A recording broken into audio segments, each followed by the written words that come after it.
Bom dia, meus irmãos.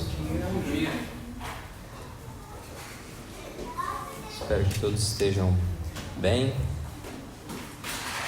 Nós vamos dar início então na nossa série, né? Estamos chegando no terceiro episódio da série História das Histórias, né? Que, para relembrar, é um panorama, né, na perspectiva aliancista do enredo bíblico, que é a grande história de Deus. A gente vai percorrer o enredo bíblico dentro da perspectiva da teologia do pacto, né? E o episódio de hoje nós vamos tratar sobre a criação e o pacto das obras. A criação e o pacto das obras. Esse é o nosso terceiro episódio, tá? A gente poderia dizer que esse aqui é o primeiro, assim, né, episódio agora onde a gente vai começar a adentrar mesmo no enredo bíblico específico dessa grande história de Deus. Os primeiros dois episódios, como eu trouxe anteriormente, nós trouxemos alguns pressupostos, certo? A gente falou um pouco sobre a necessidade de se encontrarmos na grande história de Deus no primeiro episódio. A gente falou sobre as marcas, né, da cultura contemporânea e os desafios que isso nos implica, né? As marcas de uma cultura centrada no homem, nos seus afetos, né? As marcas de uma cultura centrada nos aspectos emocionais, né, dos seres humanos, e o que isso implica, né, na nossa fé, na condução da nossa espiritualidade, na forma que a gente enxerga Deus, na maneira que a gente conduz as coisas na nossa relação de fé, né? Nós temos diversos desafios, né, que nós buscamos estar muito centrados nas nossas próprias expectativas, num próprio modelo de autorrealização, de autoexpressão, né? E nós vivemos uma cultura que é marcada por essas questões, tem esses contornos, né? Nós falamos isso no primeiro episódio, que nós precisamos ser arrancados de nós mesmos, né? O movimento de salvação, o movimento de extração, precisa ser extraído de nós, arrastado para Deus, para que a gente possa habitar a sua história, né? Habitar aquilo que Ele faz, uma história que é centrado nele, na sua vontade, né? Centrado naquilo que Ele está promovendo de acordo com o seu próprio projeto específico. Nós vimos isso no nosso primeiro episódio. No segundo episódio nós vimos sobre um Deus de pacto, né? Nós falamos um pouquinho sobre esse conceito de aliança, de pacto, o que significa, né, isso dentro da estrutura bíblica. Nós vamos trabalhar em diversos episódios, né, essa questão de pacto, de aliança, né? E no episódio passado a gente viu isso, né? Deus escolheu esse padrão relacional. Ele poderia ter escolhido qualquer outro tipo de forma relacional, mas Ele escolheu o padrão relacional pactual, porque é um padrão específico que nos ajuda a entender quem Ele é. E nós vimos que isso nos ajuda a entender que Ele é um Deus soberano sobre todas as coisas. Nós não estamos lidando com qualquer Deus, nós não estamos lidando com um Deus desse tamanhozinho aqui, ó, que está aí só para complementar a nossa existência, as nossas questões. Não, nós estamos lidando com o Deus que é tudo, né? Não que Ele é tudo, né? Que as coisas são Deus também, não é isso, mas que Ele compreende algo muito maior do que a própria realidade criada, né? Ele está acima dela, Ele é tudo nesse sentido, né? Toda a existência depende dEle, tudo aquilo que existe depende do Senhor. Então, um Deus de pacto nos lembra isso. Nós estamos diante de um soberano, mas não de qualquer soberano, como a gente viu, né? Deus não é rei de um pedaço de terra. Deus, Ele é rei de todas as coisas, Senhor sobre todas as coisas. E um Deus de aliança nos lembra disso. Esse Deus, Ele estabeleceu uma forma de relação, e essa forma de relação compreende, então, em uma resposta de submissão a Ele. O ser humano se encontra quando ele está submetido ao seu Criador. Ele se entende quando ele está submetido ao seu Criador, né? E ele consegue encontrar direção, né? Propósito, sentido, significado quando submetido a esse Criador, que é um Deus de aliança, um Deus de pacto. Então a gente viu esses dois pontos que são pressupostos para a gente avançar daqui em diante. E hoje a gente vai falar sobre esse início, a criação e o pacto das obras, né? Então esse Deus de aliança, que é criador de todas as coisas, nós vamos ver então o porquê Ele cria todas as coisas, né? E que tipo de relação Ele estabelece ali com os seus representantes humanos. Eu queria ler 2 textos hoje. Eu quero ler alguns, na verdade são 3 textos, né? Primeiro em Gênesis, depois que a gente lê alguns trechos de Gênesis, eu quero pular lá para Romanos capítulo 5. Nós vamos fazer uma leitura aqui de 3 trechos de Gênesis. O primeiro deles é Gênesis 1, versículos 26 e 27. Depois eu vou ler Gênesis 2, 7 e 8. Depois eu vou ler Gênesis 2 também, 15 e 17, tá? Gênesis 1, 26 e 27. Depois Gênesis capítulo 2, 6 e 7. Depois no mesmo capítulo 2, 15 ao 17, tá? Então, vamos à leitura da palavra de Deus. Gênesis 1, versículos 26 e 27, diz assim: E Deus disse: façamos o ser humano à nossa imagem, conforme a nossa semelhança. Tem ele domínio sobre os peixes do mar, sobre as aves dos céus, sobre os animais domésticos, sobre toda a terra e sobre todos os animais que rastejam pela terra. E assim Deus criou o ser humano, a sua imagem, a imagem de Deus o criou, homem e mulher os criou. Vou ler o 28 também. E Deus os abençoou e lhes disse: sejam fecundos, multipliquem-se, encham a terra e sujeitem-na.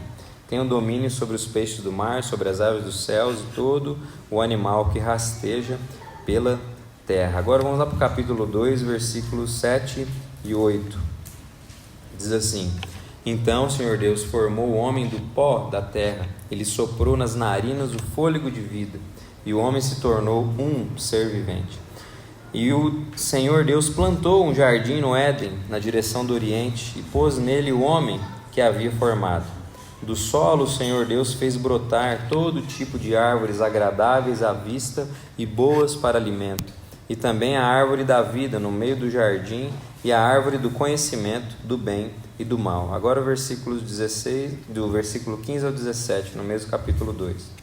O Senhor Deus tomou o homem e o colocou no jardim do Éden para o cultivar e o guardar.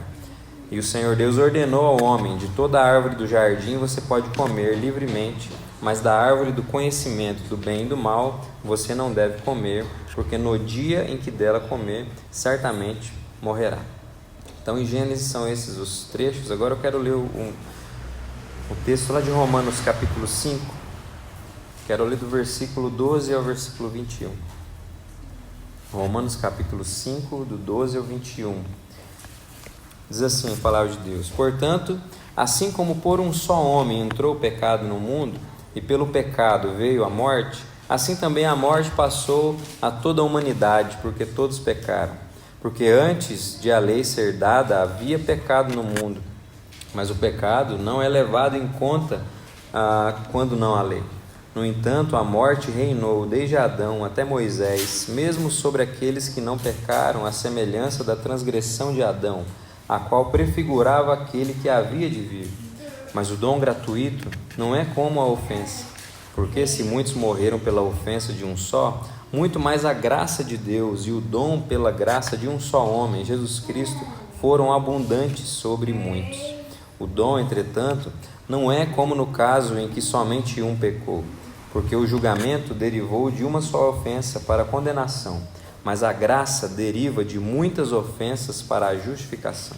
Se a morte reinou pela ofensa de um, e por meio de um só, muito mais os que receberam a abundância da graça e o dom da justiça reinarão em vida por meio de um só, a saber, Jesus Cristo.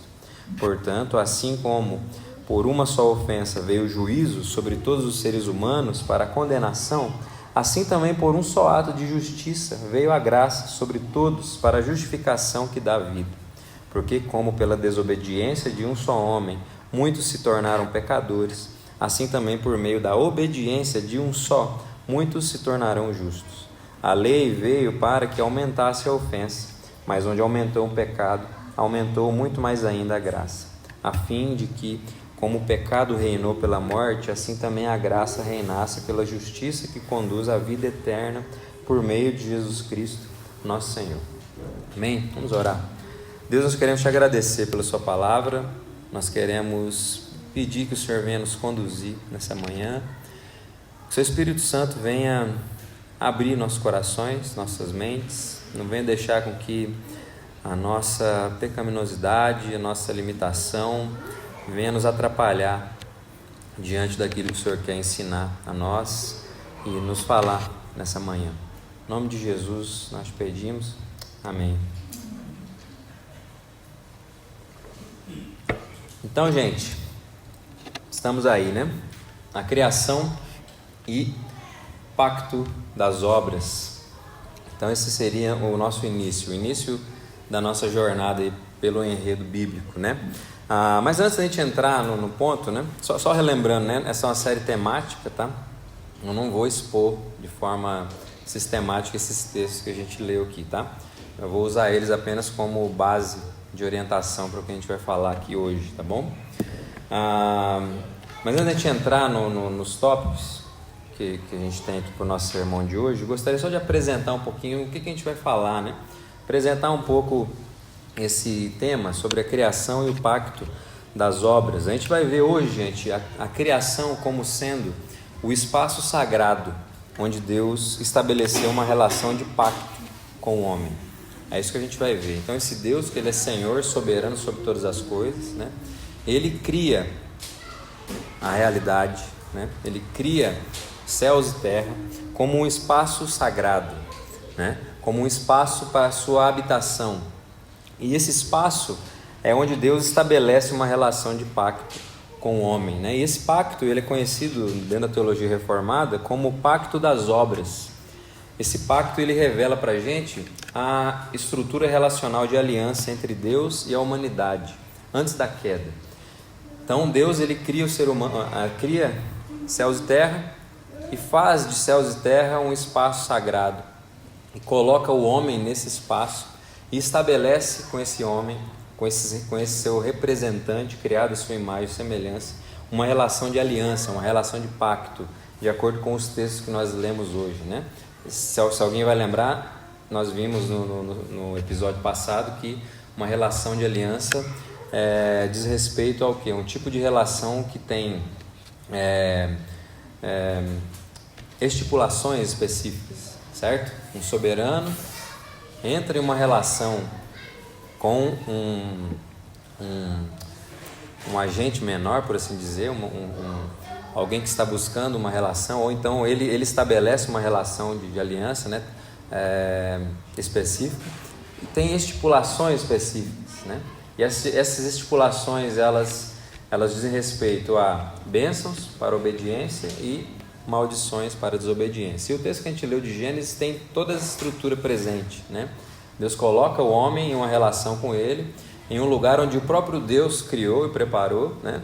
Então Deus coloca o homem ali, criado por ele também, em uma relação e estabelece os padrões dessa relação, né? Ele dá ordenanças, ordens para que o homem cumpra, certo? Ele diz aquilo que o homem não deve fazer, né? Também é o que o homem não deve fazer. E dentro dessa estrutura ele vai dizer aquilo que o homem vai colher, né? De benefícios e aquilo que ele vai colher de maldições, caso de desobediência. O texto de Gênesis ele apresenta. A gente não tem a palavra aliança, tá? No texto de Gênesis, aqui no início. Você não vai achar essa palavra em lugar nenhum aqui. Só que toda a estrutura pactual está presente dentro da narrativa. Então a gente encontra isso, né? Então o tema de hoje é falar sobre isso, sobre esse lugar que o Senhor cria, coloca o ser humano e estabelece um tipo de relação específica, que é essa relação de pacto, que nós chamamos de pacto das obras, dentro da teologia reformada. Isso tudo antes da queda, tá? Isso é muito importante a gente pensar, tá? O ser humano aqui ele não estava manchado pelo pecado, tá bom? O ser humano aqui ele tinha condições de responder dessa forma, ele tinha condições de obedecer e tinha condições também de escolher livremente se submeter ou dar um grito de independência, né? Se rebelar. Então aqui a gente precisa lembrar disso. Aqui está no início de tudo. As coisas não estão maculadas pelo pecado.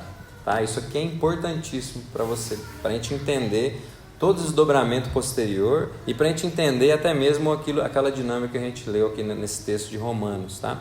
Que Cristo vem para fazer, para resolver esse problema. Por que Jesus tem que fazer isso, né? Por que tem toda essa questão, né? Então a gente precisa lembrar disso. Nesse momento pré-queda, Deus estabelece uma relação que o homem tinha condições de responder, tá? Aqui, nesse momento, é o único lugar nas Escrituras que a gente pode falar de livre-arbítrio, tá? Aqui sim, nesse momento existe livre-arbítrio, tá? Entre Gênesis 1 até Gênesis 3, antes da queda, a gente fala de livre-arbítrio porque o homem não está maculado pelo pecado. Não tem nada que o escraviza aqui, tá? Então aqui nós temos livre-arbítrio. Então tem livre-arbítrio na Bíblia? Você pode falar, tem. Até Gênesis 3. De Gênesis 3 para frente muda a história, tá? A questão fica diferente em relação aos desejos e vontades humanas que agora passam a estar escravizados pelo pecado. Beleza? Então, sobre a apresentação do nosso tema é isso. E o objetivo que a gente tem hoje em falar, isso que a gente vai falar, né, é demonstrar como a relação de Deus com o homem foi originalmente estabelecida em termos de obediência e representatividade, tá?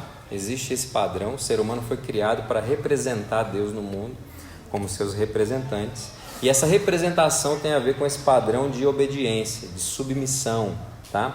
O ser humano ele se torna um representante do Deus divino. Então o objetivo do nosso sermão é chegar a essa conclusão no fim das contas, tá? Como Deus estabelece esse tipo de relação de obediência e representatividade, né? E como Cristo, né, como nós estamos num sermão de domingo, a gente precisa fechar ele pregando o Evangelho. Não tem como a gente só passar aqui informações teológicas. Nós vamos ver como Cristo, o último Adão, ele cumpre plenamente essa aliança, tá? Nós vamos desembocar na boa nova do Evangelho para essa realidade de um pacto que, como nós sabemos, ele foi rompido, né? Foi quebrado. Mas então vamos lá, gente. Nós vamos tratar 3 pontos hoje aqui, para tornar o sermão um pouco mais organizado, sistemático, mais fácil de vocês acompanhar, anotar também. Nós vamos percorrer 3 pontos, tá? O primeiro desses pontos que eu gostaria de falar hoje é sobre a criação como um espaço sagrado, tá? Como o título do nosso sermão hoje, nós vamos falar sobre a criação e o pacto das obras. Então, antes de Deus estabelecer essa relação de pacto com o homem, ele cria todas as coisas, e essa criação tem um caráter de um espaço sagrado. Deus, ele é um rei, mas é um rei que governa soberanamente na sua criação, né? E esse Deus, esse rei, ele é um Deus santo, né? Que está estabelecendo uma relação de submissão, de adoração, de culto. Então todas as coisas estão diante de um Deus que está estabelecendo uma relação cultica, uma relação sacra, de certa forma, né? Toda a realidade é uma realidade sacra porque ela é submetida ao seu Criador, que é um Deus santo, todo-poderoso, né? Um Deus que é diferente dessa criação, está acima dessa criação, né? Então, a criação como um espaço sagrado. O primeiro subponto, né? Na verdade o único subponto aqui, é sobre a gente entender o propósito da criação, tá? Existe um propósito na criação como sendo um espaço sagrado de Deus.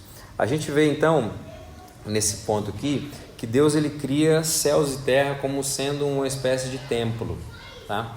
Deus cria céus e terra como uma espécie de templo.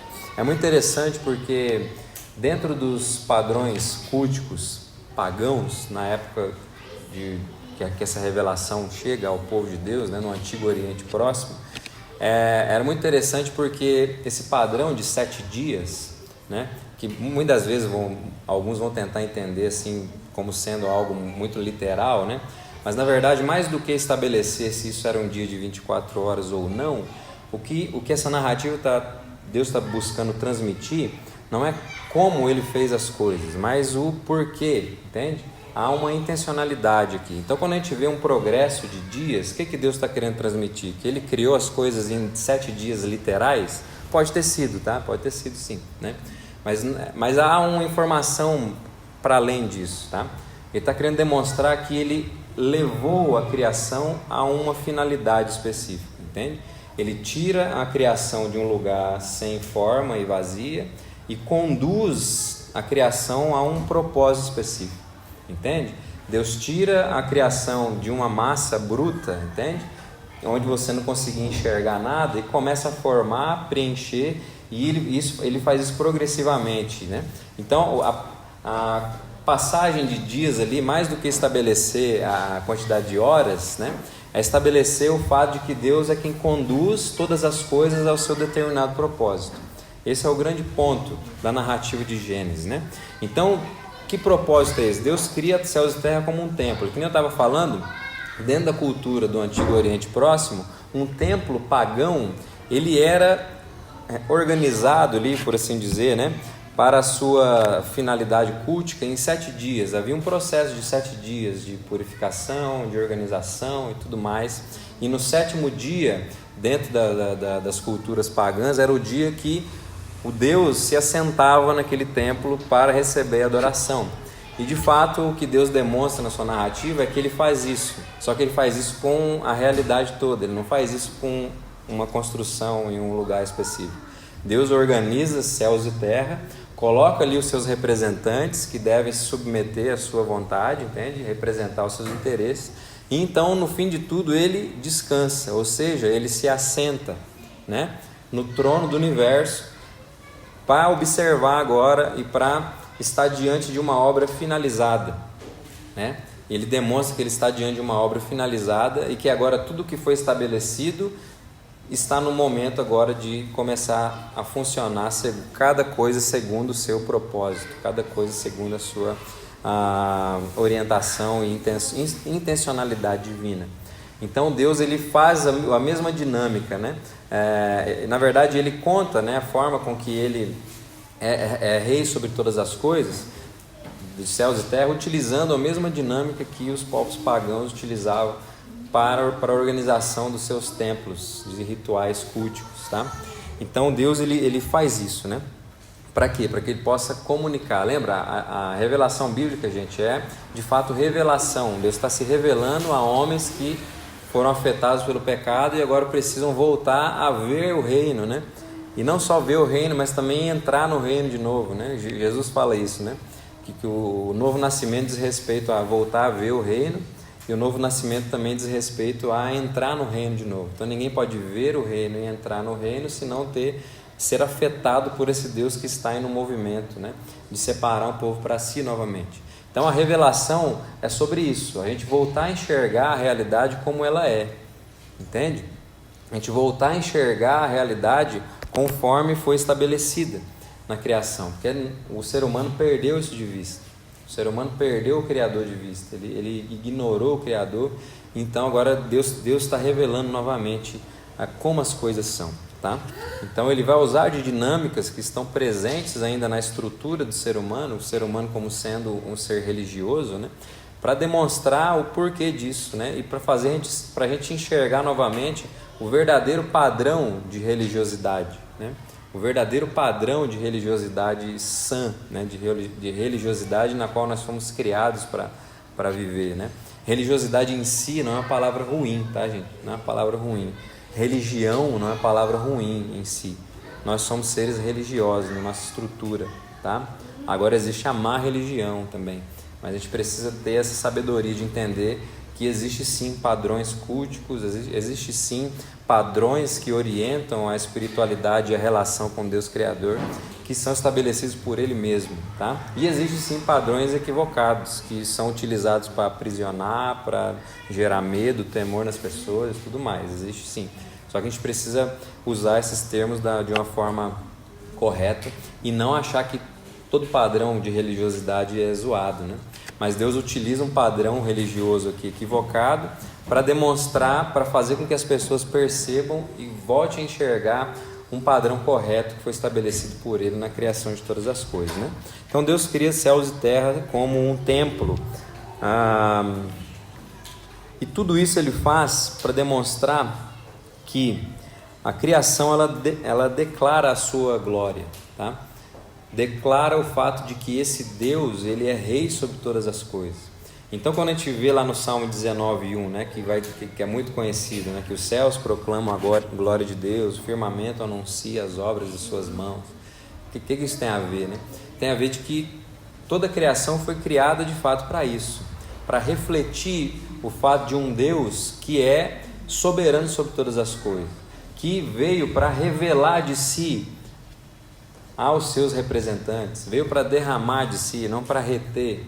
Entende? Quando Deus cria o homem, Ele coloca o homem não para reter do homem. Ele coloca o homem em um ambiente preparado, abundante, né, de cuidado, para que o homem possa responder de forma submissa a Ele, em obediência, dentro desse ambiente preparado por Ele. Deus não é um Deus mesquinho, né, que está buscando reter do homem. Não, Deus é um Deus que vem buscar Ele cria todas as coisas porque Ele é um Deus que transborda de si. Entende? Ele transborda amor, por assim dizer, nessa relação trinitária. Por isso, quando Ele cria, a criação é um transbordar disso. Por isso que a criação, ela proclama a glória de Deus. Porque Deus cria todas as coisas para doar de si. E não para reter das criaturas. Não para reter das coisas criadas. Mas para doar, para sustentar. Tanto que mesmo pós-queda, Deus continua sustentando todas as coisas. Deus continua sustentando a vida de gente que o ignora, gente que rebela contra Ele. Deus continua sustentando até os demônios, gente. Parou para pensar nisso? Deus continua sustentando tudo isso. Entende? Por quê? Porque Deus, Ele é um Deus gracioso, longânimo, misericordioso. Isso quer dizer que Ele vai perdoar os demônios lá na frente? Não é isso que eu estou falando, não.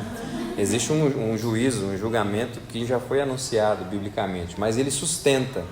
Tá? Ele sustenta a existência desses seres para um determinado julgamento e juízo. Deus é justo também, tá? Isso tem a ver com a sua justiça, né? Mas Ele podia aniquilar todo mundo? Com certeza poderia ter feito. Se fosse eu teria feito isso, tá? Se fosse eu, mas Deus não tem nada a ver com a gente e com nossas limitações, né? Graças a Deus por isso, senão a gente já estava lascado. Mas o ponto é esse: Deus cria todas as coisas para doar de si, tá? Deus não estava precisando. Nossa, eu estou precisando de alguma coisa que falou lá na Trindade. Vamos criar para a gente poder exigir coisas? Nada a ver, gente. Isso tem nada a ver com Deus, tá? Com Deus que se revela nessa história, nesse drama, tá? Deus, Ele doa de si. Deus, ele coloca o ser humano em um espaço para ser satisfeito por Ele. E como seres satisfeitos, representar agora esse Deus no mundo. Como seres satisfeitos, que também doam de si, né? Que avançam em direção ao outro, cumprindo ali a sua vocação. Então, Deus, Ele prepara, Ele cria céus e terra como um templo. Porque céus e terra são o lugar da revelação da sua glória. Então, o ser humano foi, né, colocado em um ambiente, em uma criação que esbanja, né, que de forma explícita demonstra que há um Deus Criador, e esse Deus Criador é um Deus glorioso, é um Deus que doa de si, que dá de si, né? Só que existe um espaço específico também que foi criado por Deus, preparado pelo Senhor para o estabelecimento da sua relação com o homem, né? Deus cria a criação inteira como um templo, essa criação reflete a sua glória. Mas Ele prepara o Jardim do Éden como sendo o centro do espaço sagrado. Existe um lugar específico dentro da criação, que é toda um templo de Deus, mas existe um lugar específico que Deus prepara também para ser o centro do espaço sagrado, né? Para ser o lugar ali onde Deus vai estabelecer uma relação agora íntima com o seu representante humano, que foi criado à sua imagem e à sua semelhança. Então Deus planta o jardim do Éden e coloca o homem nesse jardim para fazer o quê? Para cultivar e guardar esse jardim, né? Então qual que era o propósito inicial? Que a partir desse ambiente de relação, de culto a Deus, tá? Esse ambiente religioso, de religião, de religiosidade, tá? Sã, né? De religiosidade, religião saudável, era a partir daqui que a cultura no mundo iria desembocar iria se desenvolver. Era para partir desse lugar de culto a Deus, de relação com Ele, comunitária, tá? Que não tem a ver simplesmente com uma relação individualista, mas uma relação comunidade, porque todos os mandatos foram dados ao homem ali, tá? Nesse lugar. E aí você tem os mandatos sociais, o mandato cultural e esse mandato espiritual também. Foram dados no interior desse espaço de culto a Deus, de relação íntima com Deus. Então Deus estabelece esse lugar e a partir dessa realidade cultica, o ser humano se submeteria a Deus e desenvolveria a sua vida, tá? Então Deus estabelece esse lugar, e esse lugar é o jardim do Éden, né? Em Gênesis 2, 8 e 15 vai dizer, né? O Senhor Deus plantou um jardim no Éden, na direção do Oriente, pôs nele o homem que havia formado. E o Senhor Deus tomou o homem e o colocou no jardim para o cultivar e guardar, o versículo 15, né? Então o Éden, ele é apresentado como esse lugar de comunhão entre Deus e o homem, né? Esse lugar de comunhão onde toda a dinâmica da vida do homem deveria ser desenvolvida a partir dessa relação religiosa, né? A partir dessa relação espiritual com Deus. Então Deus cria todas as coisas como um espaço sagrado. Nesse espaço sagrado há um templo, há um centro, onde Deus prepara para a habitação dos seus representantes, que a partir dessa relação cultica desenvolveria o todo de sua vida, né? Então até aqui nós estamos apresentamos esses pontos, tá? No nosso primeiro ponto sobre a criação como um espaço sagrado, né? O Éden agora ele é apresentado como sendo esse lugar de comunhão entre Deus e o homem. E tudo isso também aponta para um fato de que existe uma santidade na criação. Ou seja, Deus organizou tudo isso, né? E no fim de toda essa organização, de todas essas estipulações específicas que foram dadas aos seus representantes, né? Ao homem, nós vemos então que tudo isso desemboca no quê? No sétimo dia, né? Tudo isso desembocou no sétimo dia, que é uma demonstração do descanso de Deus, que uma espécie de consagração da criação. Ele estabelece tudo da maneira que deveria estar e agora ele vai consagrar esse lugar como um lugar e uma criação santificada, santa, preparada para o exercício de revelar a sua glória, de demonstrar a sua glória nas dinâmicas que foram estabelecidas, sejam nas dinâmicas da estrutura, da criação, ou sejam nas dinâmicas também dos mandatos ali do homem, no estabelecimento, no desenvolvimento dos mandatos espiritual, cultural e social do homem, né? Mas lá em Gênesis 2, versículo 3, a gente vê, né, que e Deus abençoou o sétimo dia, o santificou, porque nele descansou de toda a obra que como Criador tinha feito, né? Então a santidade da criação aponta para a intenção de Deus de estar presente, sempre presente, nessa relação cultica que os seus representantes humanos deveriam, né, desenvolver dali para diante, né?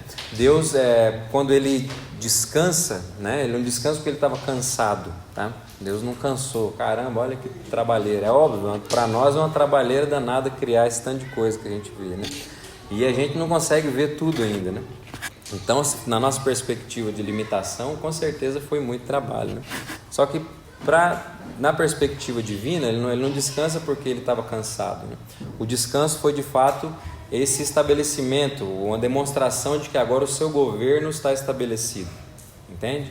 Ele é o rei que se assentou sobre o trono da criação e estabeleceu dinâmicas específicas para que essa criação se desenvolvesse e caminhasse, né, rumo ao seu propósito, que no fim das contas é sempre o propósito do culto a esse Deus que sustenta todas as coisas, né? E é o fato também de que a criação ela foi concluída, por assim dizer. O ser humano ele é colocado numa criação que foi acabada por Deus, entende? Deus não colocou o ser humano numa criação que está faltando coisa. Deus, pelo contrário, Deus coloca os seus representantes numa criação cheia de potencialidades. Ela já estava pronta para que a sua vida pudesse acontecer e tudo mais, só que ainda tinha muitas potencialidades que poderiam ser desenvolvidas a partir da vocação humana, né? Tanto que a gente vê hoje tudo que a gente tem, né? Por causa dos mandatos cultural e social dos seres humanos. Nós vemos desenvolvimento cultural acontecendo, né? A vida não ficou ali no jardim, no mato. A gente está vendo hoje toda a estrutura que a gente tem, que tem a ver com essas potencialidades que Deus deixou, né, escondidas na sua criação, para que o homem, ao desenvolver os seus mandatos, né, fizesse com que a criação se desenvolvesse mais, diferenciasse as coisas que estavam mais indiferenciadas. A gente pode trazer, né, essa pluralidade, né, essa riqueza que a gente encontra na criação de Deus. Então, esse primeiro ponto aqui, a criação como um espaço sagrado, é isso. Deus cria todas as coisas, Deus cria céu e terra como um templo, tudo isso para revelar a sua glória como um Deus que está doando de si e não retendo. Dentro dessa criação há um espaço, um centro sagrado para a relação com seus representantes, tá? Deus estabelece toda uma estrutura relacional para que o homem se encontre diante dele e diante da sua tarefa vocacional também, tá? E nós vemos que tudo isso culmina em um espaço santo, é um espaço onde nós estamos diante de um Deus que é soberano, que está acima da criação, e um Deus que deixa muito bem claro que Ele tem a intenção de estar presente com os seus representantes no desenvolvimento dessa vida cultica, entende? Dessa vida que deve desembocar sempre em glórias a Deus, porque a vida começa com a relação com esse Deus santo, e tudo aquilo que é desenvolvido dentro dos nossos mandatos precisa também retornar ao Senhor como glórias a Ele, né? Porque no fim das contas a criação, todas as coisas culminam no governo desse rei que está sentado sobre o trono da criação, tá? Então esse é o primeiro ponto. Deus cria todas as coisas, né? A criação como um templo. E o segundo ponto do nosso sermão de hoje é justamente esse aspecto do homem como representante de Deus, tá? Então Deus criou um espaço, estabeleceu dinâmicas específicas, preparou ambientes, coloca o homem em uma relação com Ele e deixa muito bem claro a sua intenção de estar presente com Ele. Só que também existe, agora a gente precisa entender essa estrutura de pacto, essa estrutura relacional. Toda essa ideia de pacto das obras, ela está voltada para o princípio de que o homem ele foi criado como representante de Deus. Ou seja, alguns teólogos vão trazer também como o homem como sendo corregente de Deus, né? Deus ele é o regente, aquele que exerce governo soberano, mas ele cria o homem como sendo seus corregentes, aqueles que vão exercer domínio sobre essa criação que é menor que Deus, né? Mas submetidos a Deus, submetidos a esse que é Senhor sobre todas as coisas, né? Então o ser humano como representante de Deus, nesse segundo ponto aqui do nosso sermão, Deus prepara um lugar, coloca o ser humano em uma relação com Ele, mas esse tipo de relação tem um padrão específico, é uma relação de representatividade. O ser humano foi criado para representar os interesses de Deus, tá? E dentro dessa ideia do ser humano como sendo representante de Deus, a gente precisa voltar para entender o que significa ser criado à imagem e semelhança de Deus. Toda essa noção de representatividade, de relação pactual, esse padrão relacional desde a criação, ela está muito ligada ao fato do homem ter sido criado à imagem e semelhança de Deus, tá? Às vezes a gente poderia lidar com essa questão de imagem e semelhança em vários aspectos, tá? Tem muitos aspectos que a gente poderia olhar em imagem e semelhança. Só que eu gosto de trabalhar assim, de forma, quando a gente precisa passar de forma mais resumida, no aspecto de um padrão relacional pactual, né? Eu acho que isso transmite assim, de forma mais resumida muito daquilo que está em torno desses conceitos de ser imagem e semelhança de Deus, tá? Tem a ver com esse padrão relacional de pacto. E primeiro de tudo, a gente pensar o que seria então ser feito à imagem de Deus, pensando nesse padrão de representatividade, o ser humano como sendo um representante desse rei soberano que está em uma relação com Ele, né, que foi colocado em uma relação com Ele específica, né? Primeiro de tudo, a gente pensar a imagem como sendo a identidade do homem como reflexo do caráter de Deus, né? Então essa ideia de imagem diz respeito a essa relação vertical que o homem tem com Deus. É onde o homem iria buscar a sua base de identidade, quem ele é, quem o ser humano é, em primeira instância, imagem de Deus. Ou seja, ele encontra a sua identidade, aquilo que a gente falou no primeiro episódio, né? Fora de si, fora de nós. Por isso que nós somos criados para entender a nós mesmos olhando para outro, não olhando para a gente.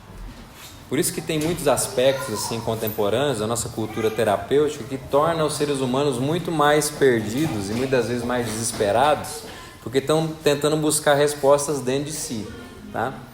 É óbvio, a gente precisa olhar nossas dinâmicas internas para a gente entender algumas coisas, só que só isso não basta, tá?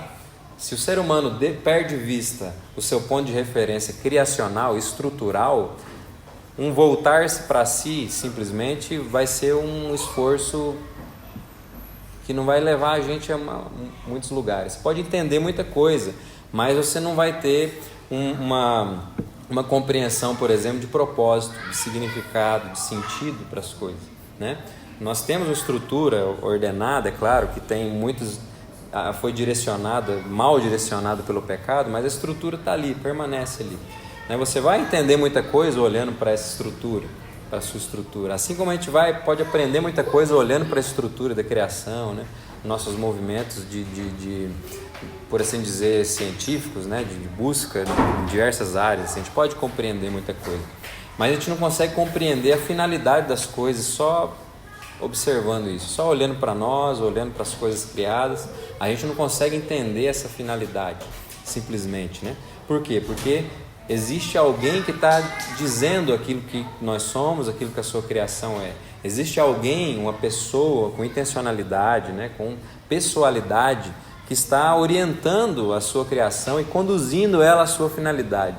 Lembra aquilo que eu falei sobre o passar dos dias, como Deus revela que Ele está fazendo isso com a sua criação? Então quando nós falamos que o ser humano é criado à imagem de Deus, o primeiro ponto é esse. Nós fomos criados para refletir os interesses do Criador no mundo, não os nossos interesses.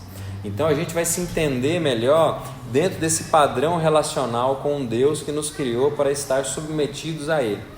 Isso já apresenta um caráter de aliança também, de pacto, tá? No Antigo Oriente Próximo, essa ideia de ser imagem já arremetia a um fato de uma espécie de relação filial também, entende? Aonde o filho tinha um tipo de relação pactual com o pai, entende? Compromisso, entende? Um tipo de relação aonde ele representava os interesses desse pai também, né? Remete muito aos padrões relacionais familiares do Antigo Oriente Próximo, que também tinham uma estrutura pactual. Tem um livro que chama O Reino de Deus através das alianças de Deus, se eu não me engano. Ele tem um ponto que ele vai explicar essa aliança da criação, que ele vai dizer essas palavras aqui. Muito interessante esse livro, tá? Ele vai dizer isso. Então, o primeiro ponto para a gente entender essa representatividade do homem é entender essa dinâmica de sermos imagem de Deus, tá? A nossa identidade como sendo reflexo do caráter de Deus. E depois, quando a gente pensa em semelhança, o que seria, né? Se a identidade se a imagem tem a ver com esse padrão de identidade, esse padrão mais vertical da nossa relação com Deus, semelhança tem a ver com a nossa vocação para governar a criação conforme os interesses de Deus, né? Então, o ser humano foi feito para representar, para refletir aos interesses divinos, o próprio caráter divino em vários aspectos, né? Por isso que imagem e semelhança pode ser estudado em várias facetas, tá? Em muitas facetas. Mas aqui eu estou focando nesse padrão relacional de pacto, tá bom? O ser humano foi feito para refletir Deus conforme o seu caráter, conforme Ele é, né? Conforme os desdobramentos assim, do seu compromisso, da sua santidade, né? Da sua justiça, do seu amor, né? Amor e compromisso são quase que intercambiáveis também, né? Mas aí quando a gente parte para a semelhança, a gente está falando agora mais do aspecto horizontal dessa representação, dessa representatividade de Deus, né? O ser humano como sendo os responsáveis pelo mundo, pela criação. Só que nós não cultivamos e guardamos conforme os nossos interesses. O homem cultiva e guarda conforme os interesses divinos. O homem deveria olhar para Deus na maneira com que Ele cuida de todas as coisas, sustenta em amor, longanimidade, entende? Sustenta todas as coisas, doando de si. Era para o ser humano também observar essa dinâmica, esse padrão divino e ir em direção ao mundo, ao desenvolvimento dos seus mandatos, para refletir também essas características divinas, né? Então, o ser humano como sendo imagem é o nosso centro, nosso padrão de identidade, quem nós somos, né? E semelhança tem a ver então com a maneira com que nós desenvolvemos os nossos mandatos no mundo, tá? Mandato social e mandato cultural também. Tem a ver com que assim como Deus governa todas as coisas, o ser humano foi colocado no mundo por Deus para desenvolver também o mundo conforme a semelhança de Deus, tá? E tudo isso tem a ver com esse padrão de representatividade, né? Esse padrão de representatividade que não é nada mais, nada menos que um padrão relacional de pacto, tá? Então a gente vê nesse padrão de representatividade uma relação pactual entre Deus e o homem, né? E aqui a gente precisa observar isso bem, porque a aliança ela é fundamentada no relacionamento familiar que o homem tem com Deus, nessa relação de imagem de Deus, e também nesse padrão de governo de todas as coisas, né? De ser para dominar todas as coisas conforme a semelhança de Deus, né? E por quê? Por que a gente encontra aqui um padrão de pacto nessa dinâmica, né? Por quê? Porque Deus ele coloca o homem nesse lugar, ele dá estipulações para o homem específicas, o que o homem tem que fazer, o que o homem não tem que fazer, e ele demonstra ali também bênçãos e maldições conforme obediência e conforme desobediência. Então o padrão relacional de pacto está aqui, presente, dentro dessa estrutura de representatividade do homem, né? É muito interessante, tem um trecho aqui de Gênesis 2, versículos 7 e 8, eu queria ler, para a gente entender, assim, para a gente pensar nessa estrutura de pacto, nessa estrutura de um Deus soberano que está estabelecendo agora um padrão relacional específico. Aqui, Gênesis 2, 7 e 8. Então o Senhor Deus formou o homem do pó da terra, ele soprou nas narinas o fôlego de vida, e o homem se tornou um ser vivente. E o Senhor Deus plantou um jardim no Éden na direção do Oriente, e pôs nele o homem que havia formado. Então Deus cria o homem do pó da terra, ou seja, o ser humano ele faz parte da estrutura da criação. Isso que a gente precisa lembrar. Deus ele é diferente da criação, ele cria pela palavra, ele não arranca pedaços de si e cria as coisas não são divinas, tá? As coisas elas estão submetidas à sustentação graciosa de Deus, é muito diferente. Deus cria com a palavra, Deus fala e tudo veio a existir, né? E aí diz, e o texto bíblico vai dizer em vários lugares que é por essa mesma palavra que as coisas são sustentadas, né? Deus também sustenta as coisas pela sua palavra. Então Deus é diferente da criação. E quando ele vai criar o homem, que seria ali a sua obra maior dentro da criação, certo? Que seria os seus representantes ali dentro dessa obra criada, ele cria do pó. E a gente precisa lembrar disso. Por quê? Porque nós somos seres criados, finitos, tá? O ser humano tem a sua glória, mas sendo imagem e semelhança de Deus e conforme esse padrão pactual, sendo numa dinâmica conforme foi feito para ser, né? Então a glória do ser humano está em estar submetido a Deus, né? De forma que a sua glória é revelada por meio da nossa vida.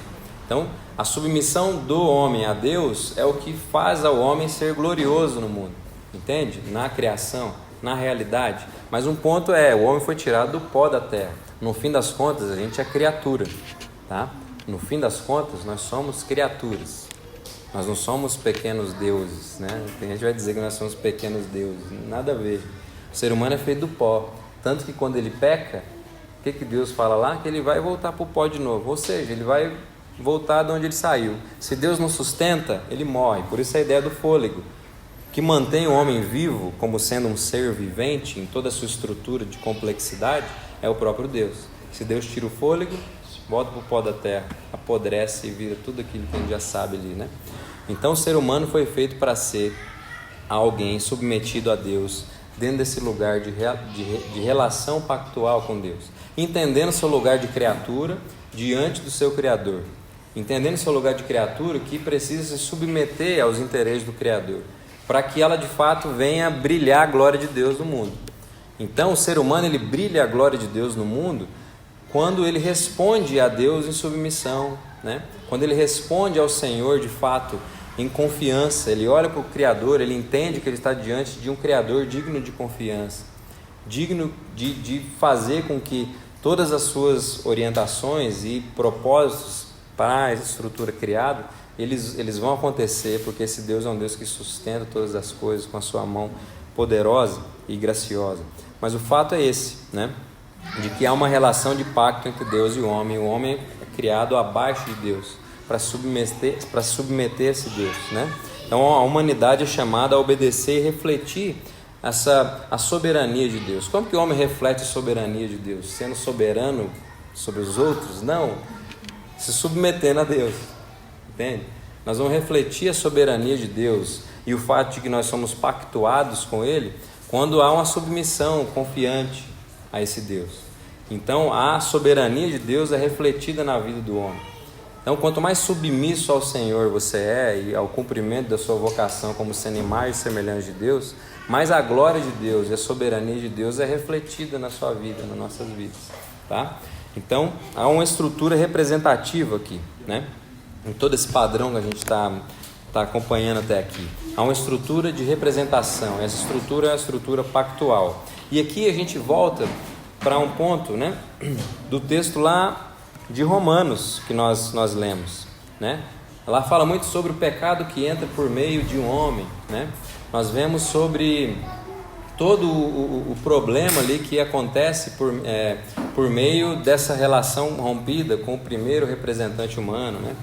Então essa estrutura representativa, primeiro de tudo a gente entender que Adão ele foi um cabeça federal da humanidade. O que seria isso? Federal, né? Federal é um termo de representatividade mesmo, né?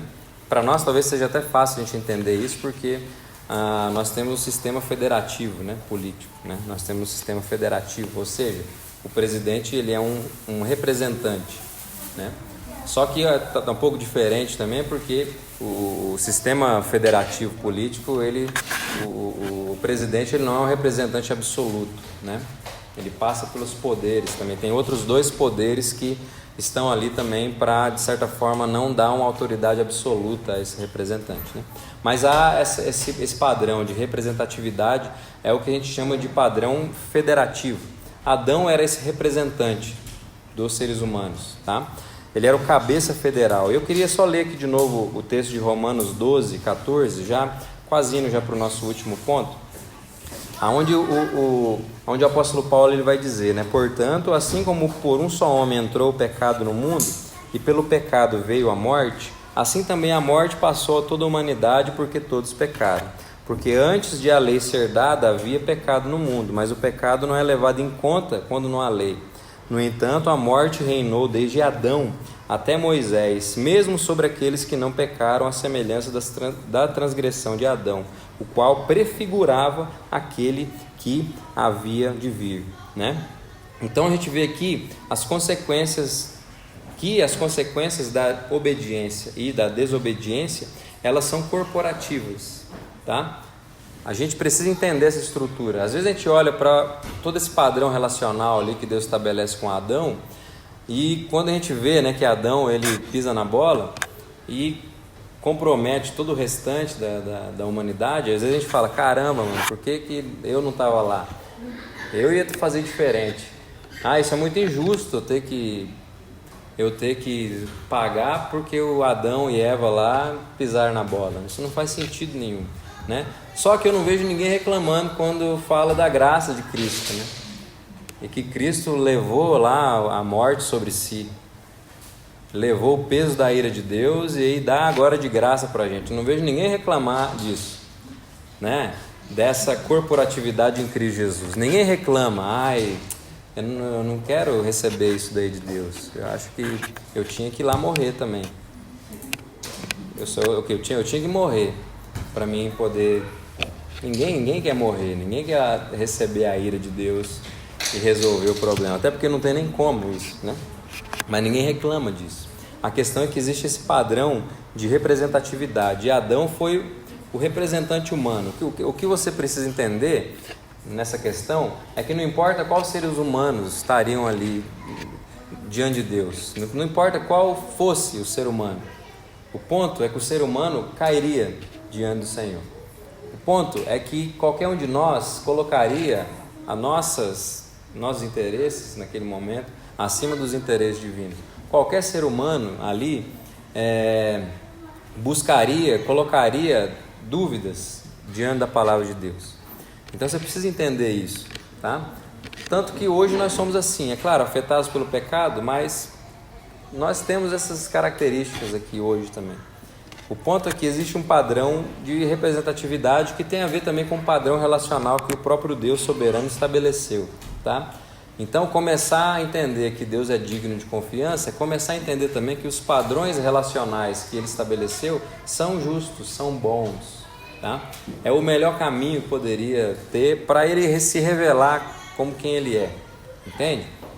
Então, entender que Adão é esse cabeça representativo que pisou na bola e fez com que a gente fosse afetado pelo pecado, é o melhor padrão possível.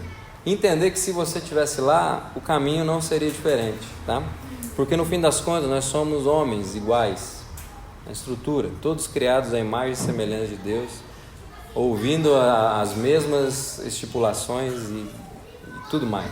Não há uma diferença de potencialidade ao mal ou não, ou ao bem. Não existe isso, tá? Então a gente precisa entender isso, tá? E aí a gente começa a entender, no último ponto aqui para caminhar para o fim do nosso sermão de hoje, é que essa estrutura representativa entre Deus e o homem, que tem a ver com esse pacto das obras, é onde a gente começa a enxergar então que existe dentro do pacto das obras existe um aspecto de condicionalidade. Dentro dessa representatividade que Deus estabelece na criação, o pacto das obras ele tem esse caráter condicional, entende? Se obedece, permanece na relação com Deus que é vida. Se desobedece, caminha em direção à morte. Então existe um padrão de condicionalidade. O pacto das obras é um padrão condicional. Por quê, gente? Porque para representar os interesses do Deus da aliança, do Deus que é rei sobre todas as coisas, precisa se submeter a Ele. Tem que se submeter aos seus interesses. Não se representa os interesses de ninguém se você não submete aos interesses dessa pessoa. Isso é o padrão das relações até hoje, tá? Você não vai representar os interesses, por exemplo, vamos falar aqui de trabalho, de uma empresa, se você não se submete aos padrões daquela empresa e representa esses interesses no mundo. Não tem como. Não tem como ser representante se não há submissão. E a criação, o pacto das obras estabelecido na criação, é um pacto que tem esse caráter condicional. Existe esse caráter de condicionalidade, né? Então existe o estabelecimento do pacto das obras, né? Que é o momento em que Deus dá ordens específicas a Adão, né? Vocês lembram do texto que a gente leu lá de Gênesis 2, 16 e 17, né?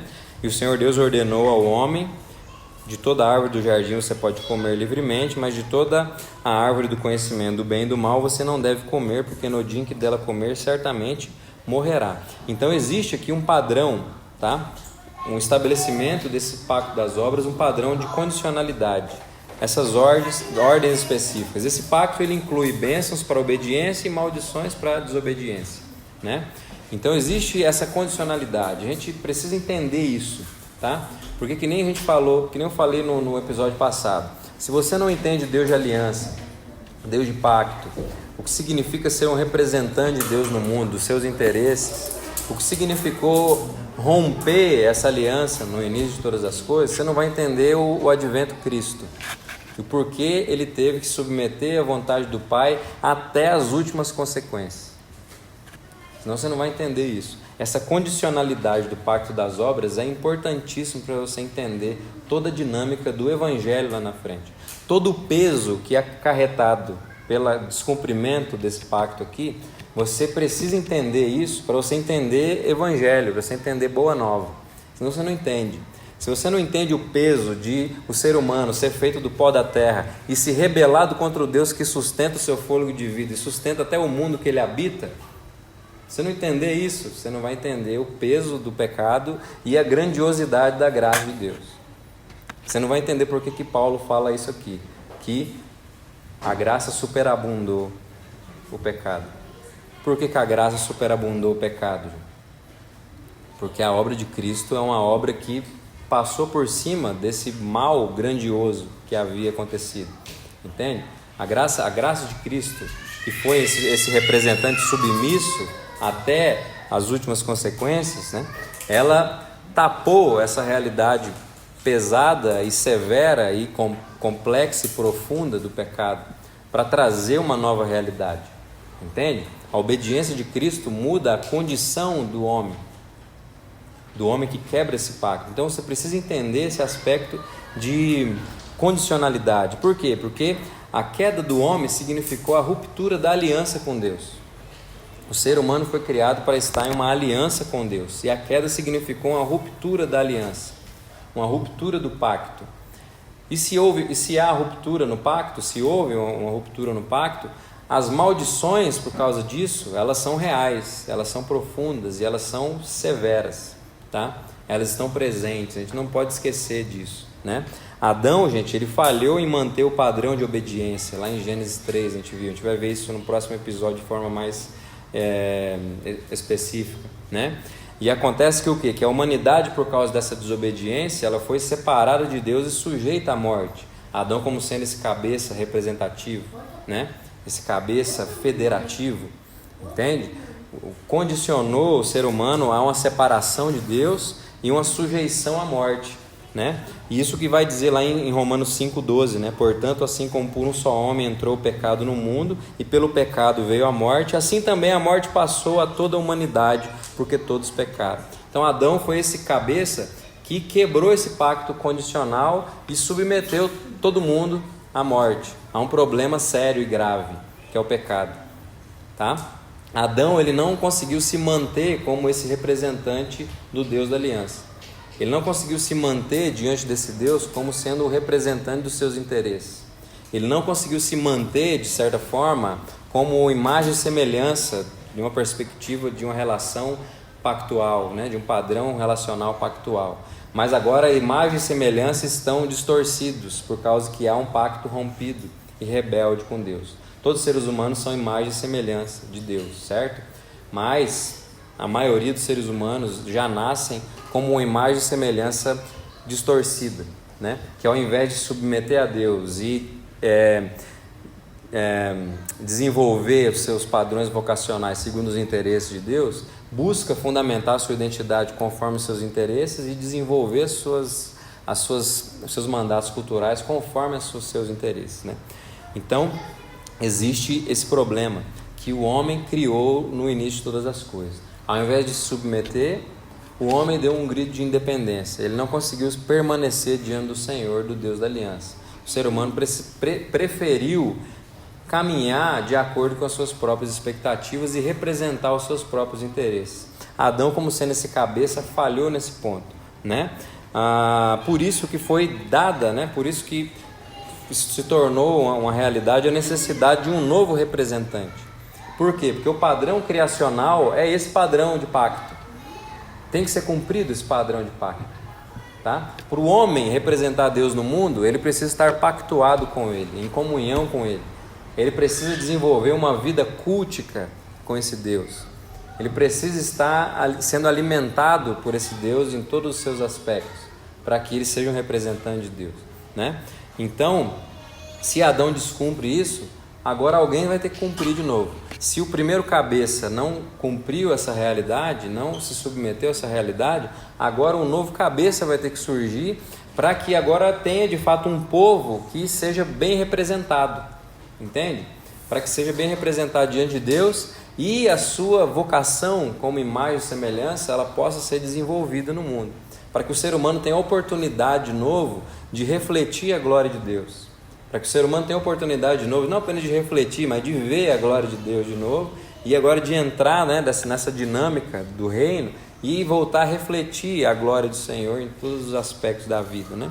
Então a queda de Adão colocou a humanidade em uma necessidade de um novo representante, né? E a gente vê Cristo como sendo esse segundo Adão. Então quando a gente olha para Cristo, que a gente falou um pouco sobre isso no sermão passado, né? Cristo ele vem e cumpre perfeitamente o pacto das obras que foi rompido, né? Um pacto condicional. Cristo vem e cumpre essa condicionalidade. Aí Romanos 5, 18, 19, né, que a gente leu também no início. Portanto, assim como por uma só ofensa veio o juízo sobre todos os seres humanos para condenação, assim também por um só ato de justiça veio a graça sobre todos para a justificação que dá vida. Porque, como pela obediência de um só homem muitos se tornaram pecadores, assim também por meio da obediência de um só muitos se tornarão justos. Então aqui Cristo está revertendo esse problema causado lá no início com Adão. Cristo está cumprindo esse pacto rompido, esse pacto das obras, né?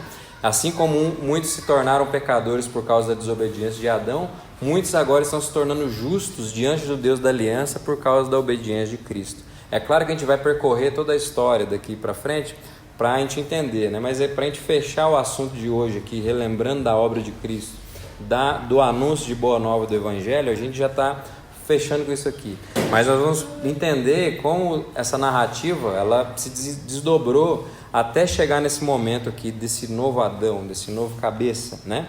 Então Cristo é esse que restaura a paz com Deus por meio da sua obediência. Ele cumpre o pacto das obras, né?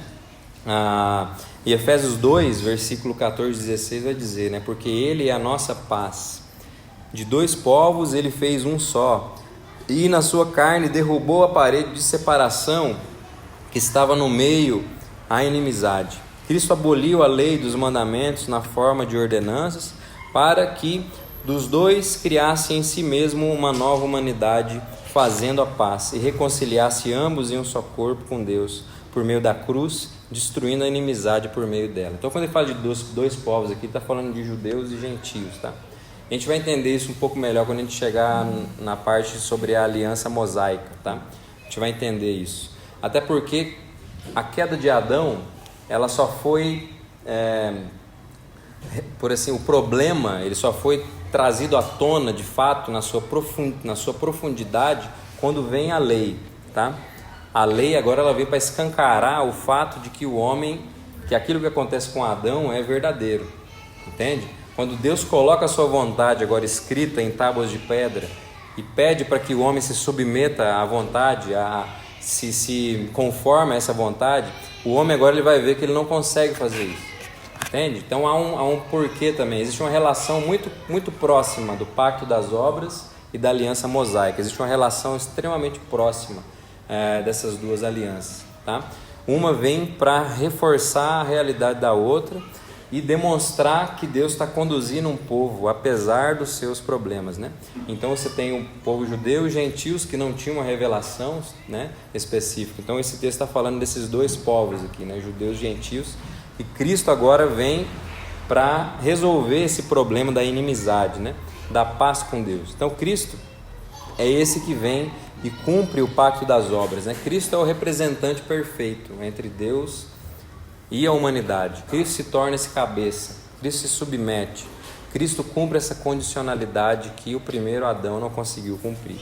Então, para a gente concluir, a gente precisa ressaltar a obra de Cristo quando a gente pensa em criação e pacto das obras, né? A gente ressalta Adão, é claro, a gente precisa observar o texto na sua estrutura, mas a gente, no fim das contas, a gente precisa ressaltar a obra de Cristo, né?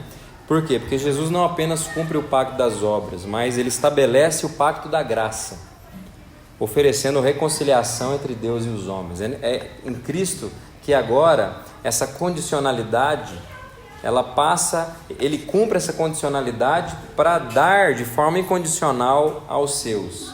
àqueles que o Senhor traz para si, aquele que o Senhor arranca do reino das trevas e traz ao seu reino da luz. Cristo agora dá essa justiça de forma graciosa, deposita na conta, né? Coloca na conta lá desses pecadores, né? Então, quando a gente observa a criação e o pacto das obras, a obra de Cristo precisa ser ressaltada, tá? A obra de Cristo precisa ser ressaltada porque Cristo cumpre essa condicionalidade. Cristo cumpre esse padrão relacional de pacto. Cristo é esse representante perfeito que se submete a Deus, né? Cristo é esse, né? Que agora faz superabundar a graça diante do pecado, né? Uma vez eu ouvi um pastor falando sobre essa questão, né? Onde abundou o pecado, superabundou a graça.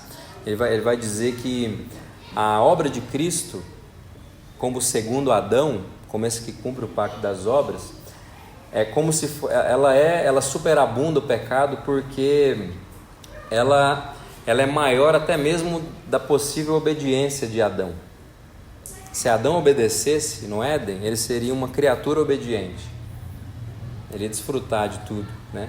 Só que nós, recebendo de graça a obediência de Cristo, ele muda o nosso status de simples criaturas para filhos de Deus, entende?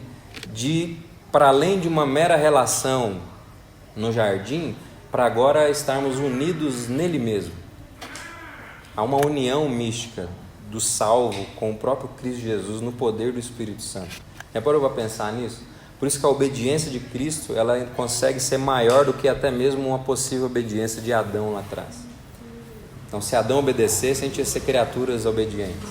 Mas em Cristo nós somos feitos filhos de Deus. Existe um aumento na nossa condição diante do Senhor. Entende? Cristo faz com que a sua obra tornasse obsoleta até mesmo uma possível obediência de Adão lá atrás. E se ele torna até obsoleta uma possível obediência, quanto mais a sua desobediência. Entende? Então, Cristo fez superabundar a graça, a sua justiça, a sua obediência, a representatividade dos interesses divinos e derrama isso graciosamente sobre nós, sobre o seu povo. Então, quando a gente olha para a estrutura da criação, o homem rompendo o pacto da graça, a obra de Cristo tem que ser ressaltada. Aonde abundou o pecado, superabunda a graça em Cristo Jesus, porque ele se submeteu a essa condicionalidade pactual, consumando em si mesmo tudo aquilo que era necessário para que um ser humano esteja diante do Deus da aliança, do Deus do pacto, cumprindo a sua vocação como sendo imagem e semelhança de Deus. Então, hoje nós precisamos reconhecer a nossa identidade em Cristo. Só assim que a gente volta a enxergar o que significa ser feito à imagem e semelhança de Deus. A gente precisa se identificar com esse que cumpriu esse papel de forma perfeita no mundo. Por isso que a gente fala muito sobre identidade cristã, né? Que a nossa identidade está em Cristo, naquele que de fato foi o homem que nenhum outro homem foi. Ele foi o homem que eu e você a gente não consegue ser. Mas ele nos faz, pela sua graça, cada vez mais parecidos com ele na nossa jornada. Por isso que a gente precisa lembrar disso. Pacto das obras, pecado de Adão, graça de Jesus Cristo, que superabunda tudo isso. Mas há um ponto, essa condicionalidade permanece e Cristo abraçou essa condicionalidade para nos fazermos participantes dessa relação com Deus, de forma agora a gente poder ter paz com Ele, para que a partir dessa vida cultica, religiosa mesmo, é religiosa, tá, gente? Não tenha medo de usar a palavra religião, religiosidade, religiosa. Não tenha medo dessa palavra. Na verdade, eu vou te dizer uma coisa: quando você ouvir um cara pregando contra a religião, contra a religiosidade, vá com os dois pés para trás. Tenha muita cautela, tá? Porque na maioria das vezes é gente influenciada pela cultura contemporânea, afetiva, que não quer seguir padrões de submissão, tá? Padrões de submissão eclesiástica, padrões de submissão de comunhão com os irmãos, de compromisso, tá? É gente que fala de espiritualidade vaga, abstrata, que você conduz dos seus termos, do seu jeito, tá? A maioria das vezes é isso, tá? Porque o crente em Cristo Jesus não tem problema com religião. A não ser que essa religião esteja firmada em Cristo, aí tem problema. Por quê? Se o Deus da aliança estabeleceu dinâmicas na quais a gente precisa se submeter uns aos outros para edificação mútua, essas dinâmicas são padrões de uma boa religiosidade, de uma religiosidade saudável. Então elas são presentes na nossa vida. Então não tenha problema com essa palavra, porque Cristo nos reconciliou com esse Deus. Isso significa religião, né? Religação. Nós somos religados a Deus por meio de Cristo.